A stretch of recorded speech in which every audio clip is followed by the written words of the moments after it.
Bonjour à tous, je vais vous présenter une méthode d'essaimage en ruche kenyane. Tout d'abord, l'essaimage est un phénomène naturel de reproduction de l'espèce. Comme toute naissance, l'essaimage est un mot magique et puissant. Tellement puissant que certains insectes peuvent produire dès la première année.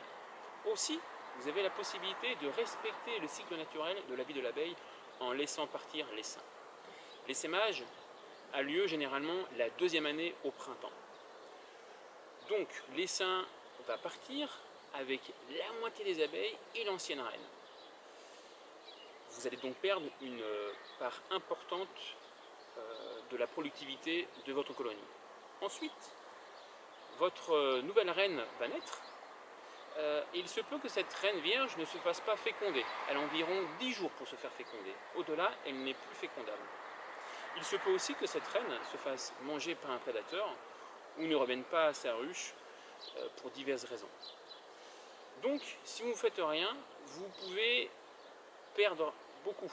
Vous perdez l'essaim, et si cette reine ne se fait pas féconder, votre colonie va devenir bourdonneuse. C'est-à-dire qu'une ouvrière va pondre des œufs non fécondés qui donnent naissance à des fourbeaux. Votre colonie va péricliter.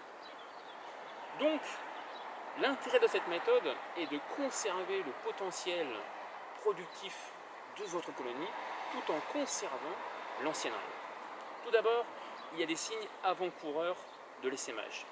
Il se peut qu'il y ait une grappe qui se forme en dessous la ruche. Aussi, au printemps, il faut visiter votre colonie tous les 10 jours. Et si vous observez de nombreuses cellules royales en rive de ce type-là,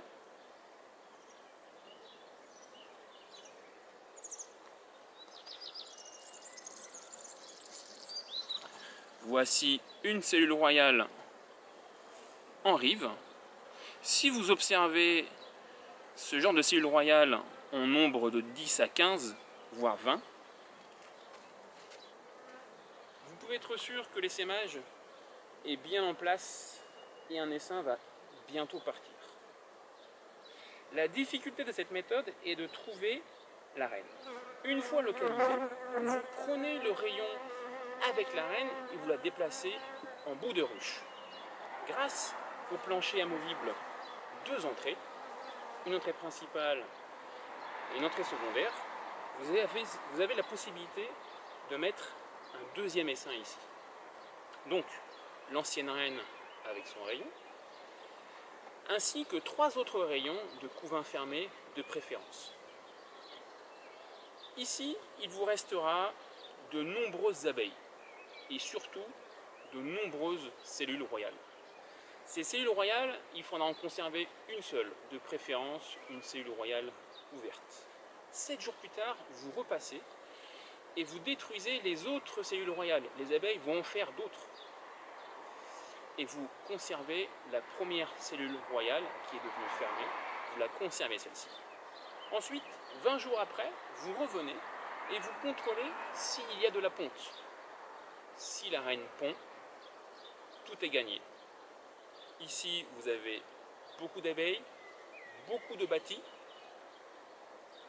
une reine fécondée jeune, et ça fonctionne très bien.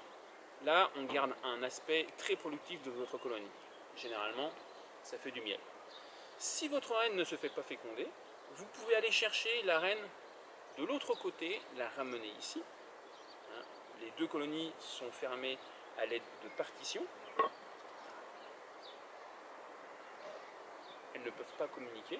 Vous avez la possibilité d'entreprendre un rayon avec des œufs et le remettre ici. Votre colonie ici présente va refaire des cellules royales, où vous pouvez tout rassembler avec une partition et une feuille de journal. Les abeilles vont doucement se remettre en contact sans agressivité. Voilà, j'espère que cette vidéo vous servira. Excellente journée, à bientôt.